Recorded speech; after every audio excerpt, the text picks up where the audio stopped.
We certainly knew that it was likely to happen. Still, when the news reached me one evening last week that the very ill son of a close friend had taken his own life, the news was shocking, and several of us had to try to wade through oceans of tears and a fog of grief for the past several days. I will avoid using names here to put some distance between my comments and the 40-year-old man who committed suicide. What I think about the way Americans distribute or more realistically, ration healthcare, and what I think about assisted suicide laws in our nation are, I'm certain, quite similar to those of the deceased and his immediate family, but I will not grant to myself the right to speak for him entirely. So let's call the deceased Gary and his lovely wife, who's now 4 months pregnant with their son, let's call her Nancy. Gary pushed himself to write quite a bit before he ended his life, mostly to ease the grief of his loving wife, Nancy, and his mother and father, stepmother, sisters, and friends. A lot of what he wrote was by way of explanation for his suicide, but there was also a lot of thought given to express what he felt about the laws around matters of end of life. And because I've known a good deal about his fight with insurance companies in order to get the kind of care that might have saved him, there is some prelude about how America manages healthcare issues and the rationing of it that deserves to be said. I'll apologize in advance for the obvious fact that what I present now, how I say it, might not be how Nancy might have said it or how the deceased might have said it or either parent. But I want to do my very best to give voice to the social ethics matters that were important to Gary and which he said in his writing that he desperately wanted to have heard. In the past year, I watched Gary's father, my close friend, pour his life's blood into writing a huge document with help from both Nancy and Gary, describing the research and treatments for Gary's neurological illness, building a case for why his health insurance company should pay for him to have the only surgery that might have given him back some part of his former health. It was really like writing a master's thesis. There was a tremendous amount of research and technical information involved in this document that was between 100 and 200 pages in length. It was like a master's thesis, except for the fact that it wasn't a thesis to earn a graduate degree. It was a research thesis in order to try to save his son's life. The insurance company rejected the appeal, and though I hate to be too cynical about it, I'm not convinced that they ever even read this document that my friend took more than a month to write. It was more profitable for them to just say no, even though it has cost everyone in Gary's life dearly. And the word profitable, I think, is the real problem in our healthcare delivery system. Over the past 2 decades, I've had the opportunity to travel internationally quite a bit, in Central and South America, in the Caribbean, in Africa and the Middle East, as well as in Europe and Asia. Everywhere you go, you see a lot of American television and movies on TV. You see a lot of American products in the stores. You know that you are not in Kansas anymore, though, when you sit back in your hotel room to watch an old rerun of Ponderosa, only to hear Hoss speaking in Hebrew. But what we see all of the time on our TVs that you don't see in any developed nation, not even in the poorer nations, are these TV commercials made by children who have cancer or who have serious birth defects, who are asking for donations to pay for their treatment or their wheelchairs or their prosthetic legs or arms. You don't see that sort of thing in other countries because the United States is the only developed nation in the world where people who have a severe medical need have to beg for it. We may have the most advanced medical sciences in the world, but we have the most cruel and the most indifferent way of distributing it. Sure, the wealthy get whatever they need. The rest of us engage in an insurance company crapshoot in which the insurance company gets to decide what medications and treatments or help that we are allowed to have. We've been trying to get universal health care in the United States since the days of Roosevelt. Lyndon Johnson thought that he would finally get the job done, but had to compromise with Medicare and Medicaid. The real reason that the right has vilified Hillary Clinton truly has nothing to do with her private server and all of those missing emails about her daughter's wedding and the yoga classes they attended. It was because when Bill Clinton was elected president, he assigned Hillary the task of designing a universal healthcare system for America. And in those early days of his presidency, all of the for-profit healthcare businesses, from insurance companies, pharmaceutical companies, hospitals, and doctors' unions, jumped on her to ruin her reputation and convince the rest of us, unbelievably, that we just really don't want universal health care. It's amazing that grown-ups fell for that propaganda, but on the whole, we did. In 2009, when Obama was promoting what came to be known as Obamacare, a halfway step towards universal health care, his opponents started screaming about what they called government death panels.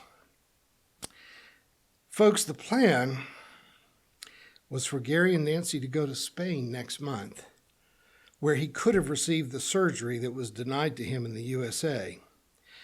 But sadly, the disease took too much of Gary's strength, and he simply was not able to make an international trip.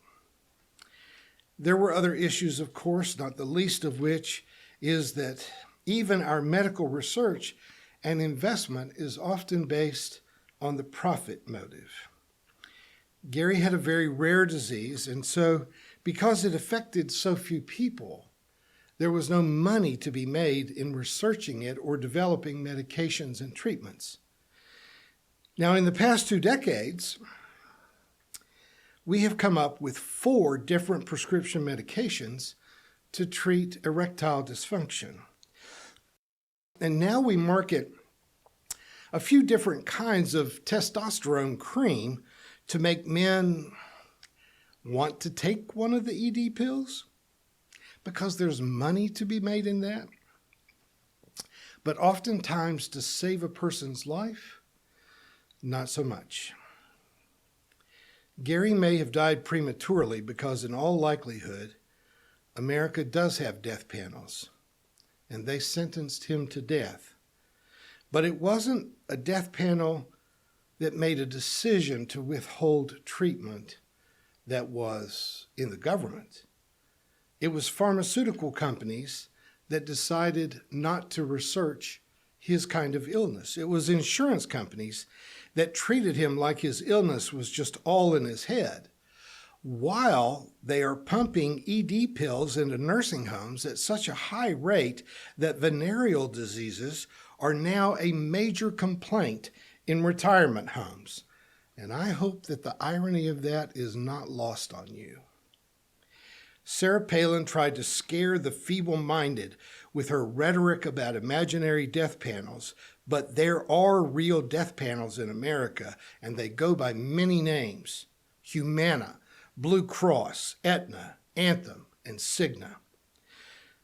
Today is our time to grieve Gary's death, but I beg you to save a portion of that emotional energy to also be angry. Angry that we continue to make American health care the most expensive and the most unreliably administered health care in the world. It's wrong It's unethical, and as a minister, I am unafraid to publicly call it evil. We could do what is done in Denmark and Brazil and Thailand, Cuba, Great Britain, Spain, and if we had done this years ago, as we certainly should have, Gary and millions of others would have enjoyed longer and healthier lives, even though they happen not to have been born into millionaire families. This is, of course, just my opinion, and I know I could be wrong, but it sure doesn't seem likely, does it? Again, our health insurance limitations and the blinders on pharmaceutical companies, especially in research funding, form the prelude to what needs to be said at this moment. But the thing that Gary wrote the most about in the last week of his life is how he was forced to commit suicide in a manner that made him keep secrets and to tell lies to the people he loved the most. I'm certain that most of us who've had even the most elementary introduction to philosophy know about Plato's account of the death of Socrates. Socrates had been sentenced to death by the government of Athens, and the means of his death was to be by drinking poison, hemlock, which was to be self-administered at the time of his choosing. Socrates was being forced to commit suicide, but he was allowed to fill his Athenian jail cell with his friends and loved ones, and Plato describes the event as having been a time of loving and meaningful conversation until Socrates was ready to drink that cup of poison. That happened 2,400 years ago, and even though the death sentence was a sham, the laws around his suicide were 1,000 times more sophisticated and compassionate than ours are here in America today. Gary would have liked to have had a scene straight out of Plato's dialogues where he could have been holding Nancy's hand and had his bed surrounded by his family and close friends. Gary had to lie to people so that he could order the items he needed to end his life. He had to keep secrets because if anyone had known what he was going to do, they might have been held criminally liable for not stopping him. If he had held Nancy's hand while he died, Nancy might today be facing a prison sentence. If his dad had known what was in the package that Gary had delivered to his home, telling him not to open it because it was going to be a surprise gift, then his dad might be facing criminal charges. There are 11 states with right-to-die laws, but most of them require some kind of state approval, and approval is based on the person's illness being imminently terminal. Gary's condition was deemed to have been chronic, but not necessarily lethal. So he was cheated by law out of the support of his loved ones, even if he had gone to a state with right-to-die laws. As Gary wrote just before he died, I also wanted to feel heard and have my wishes respected. But what I needed was to prepare you, and I couldn't. He also talked about the fact that if the police or even mental health agencies had learned of his plans, he might have been taken into custody and institutionalized, probably in long-term isolation, in order to prevent him from taking his life. They would have treated him as if he were insane, or at least profoundly depressed, which he most certainly was not.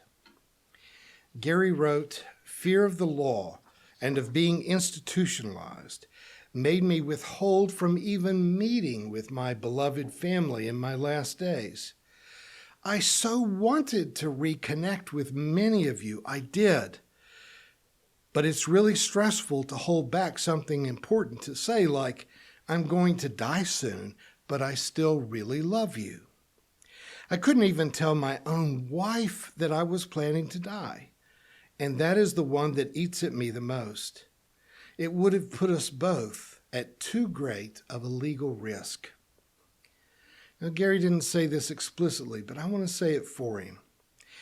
Even in this dark moment when he was going to bring about his own death, all of his thoughts were on his loved ones and how he could soften the blow of the news of his suicide. Using the last of his strength, he waited for his wife to take their pet to the vet, and he called an Uber that took him to a hotel where he checked in. Then he sent a text to the coroner's office about where to find his body. He used his extensive knowledge of chemistry to slip away from the prison of his illness. He didn't want Nancy to find the body. He didn't want to do it in their apartment where she would associate that with their home. He didn't want his family to have to know when he was going to do it. He protected everyone else to the greatest extent that he could, but he still had to do it alone because of our stupid laws. He had to do it in secret because our state legislatures have made it absolutely necessary that someone in his desperate circumstances would have to do that. Our laws are so primitive and so heartless that he was forced to do this all alone. Over my 45 years as a parish minister, I've lost 5 members to suicide. In each of those cases, if I had known what they were about to do, I would have done everything physically possible to stop them. I've done thousands of hours of pastoral counseling with deeply depressed people who at least contemplated and some attempted suicide, and I always try to convince them that suicide is a permanent solution to a temporary problem. I encourage and sometimes I beg them to work towards a solution to their problems that will allow them to go on living. And I'll confess that on more than 2 occasions, I have had someone put into lockup in a hospital to prevent them from killing themselves. In almost every case, suicide is not the answer. It can almost always be argued that it's the worst answer. The problem here is the word almost. Because when we legislate that there's only one allowable response to a complicated problem, when we're forcing a very complex and eminently personal choice into this tiny little box that only says just don't do it, then we're leaving out the exceptions. What makes complicated decisions complicated is the fact that you can find quite rationally arguments for the other choice. It is a part of the hypocrisy of the anti-abortion movement in our country now that many of the people who've been the most vocal anti-abortion speakers come to a point where they end up having to get an abortion for a member of their own family, if not themselves, because they believe that their circumstances are an exception to the rule. But the point is, people ought to be able to make that decision for themselves for medical or economic reasons. It just seems like we want to put the choice of who is an exception in the hands of the most unqualified people to make that decision, which is state legislatures. What I hope I can get you to consider today is that when it comes to ethics, there are no absolutes. What Gary repeated in several letters, what he wanted everyone to understand, is that his suicide should not be viewed in the light we normally talk about suicide in, because he was not depressed. He was not even as angry as most of the rest of us have been about a lot of things. The illness itself, the lack of research into it, the recalcitrance of insurance companies, and the rigidity of American end-of-life laws. He was at peace with a difficult decision which arguably was the best one for him, the best one for Nancy, and for his family. That's why he was willing to write about it, and that's why even at his funeral, we were all very open about the fact that he had died from suicide. There's nothing about it to be ashamed of, nothing to apologize for. Even though we have a lot of reasons to grieve, we have no argument with the decision that he made. I have assiduously avoided saying anything about how he accomplished his peaceful death. I know that you're curious. That's just natural. But I don't think that information should be too readily available generally, and this certainly isn't a how-to talk. Suicide is a strange thing that sometimes seems to set off a string of suicides within a social group or a family, and that absolutely should not happen, especially not in this case. Gary had a plausible reason for why he did what he did. He was sinking into a physical prison from which there was no escape. He had a one-way ticket, and his life was only going to get worse. He did continue to work on other medical solutions right up to last month, when it became evident that nothing else was going to work. He did what none of us could have legally helped him with. He carried that burden on his own shoulders, and in so doing, he preserved the dignity and self-determination that were so important to him. So I respect his choices.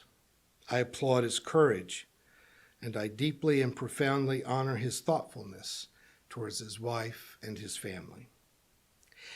I've heard President Biden reflect several times on his own tragic losses in his family, when his wife and child were killed in a car accident, and later when his adult son died of cancer.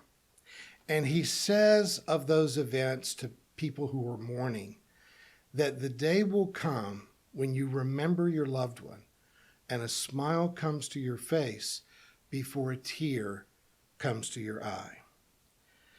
The journey of grief doesn't follow a certain path, and it sure as heck doesn't go in a straight line. But it does get better. In the end, the most important things about Gary had nothing to do with his illness, had nothing to do with his early death, and it certainly has nothing to do with how he died. He was an amazing man.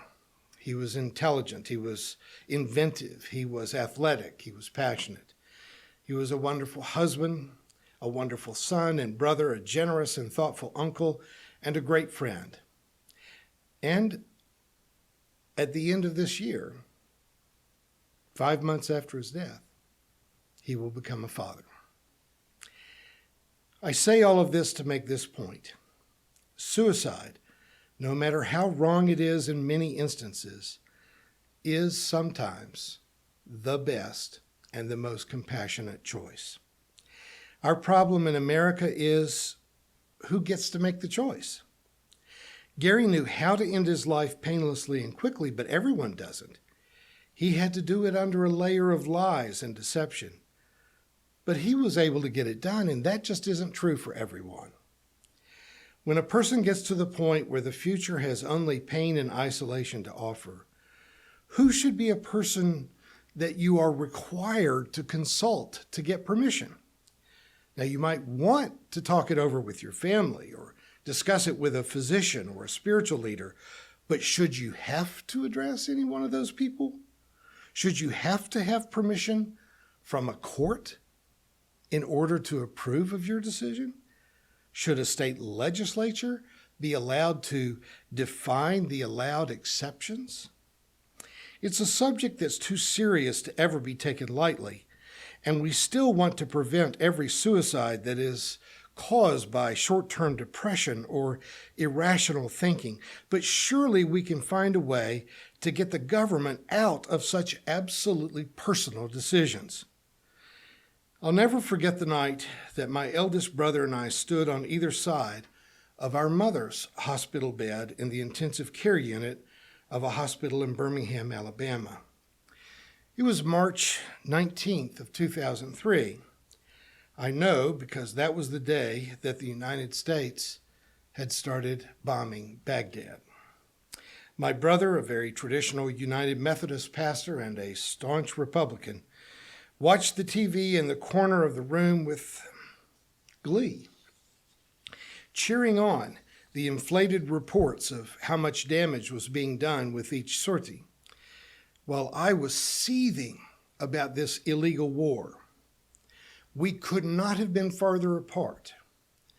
But between us, our mother lied unconscious on a respirator, visibly suffering with no hope of recovery.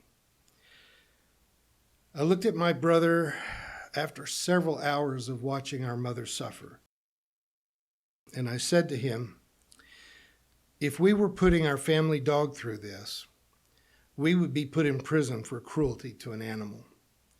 But if we don't put our mother through this senseless pain, then we would be callous and maybe even held criminally liable for murder. So on that point, we agreed. Possibly the only thing we've agreed on in the past 20 years. But the hypocrisy of our end-of-life laws remain a blight on our nation, which too often insists that one size fits all ethical problems, when we all know that they're just a lot more complicated than that. While I hold strong views on topics like the right to die, abortion, same-sex marriage, as many others hold passionate views that are the opposite of mine, my humble suggestion about how we should proceed in each of these matters is to allow for individual decision-making. A person who is considering getting abortion or considering ending their own life may certainly want to consult family or a physician or a spiritual advisor, but they shouldn't be mandated to speak to anyone else. And there is, in my opinion, no role for the police, the sheriff, or the state legislature in any of these decisions. Legislators are very rarely physicians, theologians, or scientists, and more often they are basically clueless about almost everything.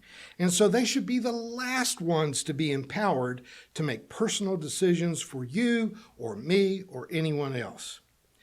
I'm making the suggestion that we keep our government out of our bedroom and away from our deathbeds. Protect our borders, sure, facilitate transportation, regulate banking and finance, but the personal stuff is, well, it's personal, isn't it? Thank you for watching our videos. We are entirely dependent on the donations of our listeners and members. We hope that you find this content to be important enough to help us to keep offering these videos to the public at no charge by becoming a regular contributor. Please click on the donate button on our website at www.spfccc.org. Thank you for your support of progressive religious programming.